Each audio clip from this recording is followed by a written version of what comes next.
tanggal 10 November, di mana kita mau peringati hari itu sebagai hari baru. 10 November 1945, tragedi pertembahan telah terjadi untuk mempertahankan kemerdekaan yang baru berumur kurang dari 3 bulan.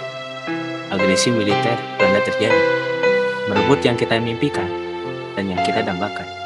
Semangat juang para pemuda dibakar habis dengan pidato sang jenderal Bung Tomo berkomando, merdeka atau mati. Saudara-saudara, lebih baik kita hancur lebur daripada tidak merdeka. Sebab yang kita tetap merdeka atau mati. Dan kita yakin saudara-saudara, pada akhirnya pastilah kemenangan akan jatuh ke tangan kita. Sebab Allah selalu berada di pihak yang benar. Percayalah saudara-saudara, Tuhan akan melindungi kita sekalian. Allah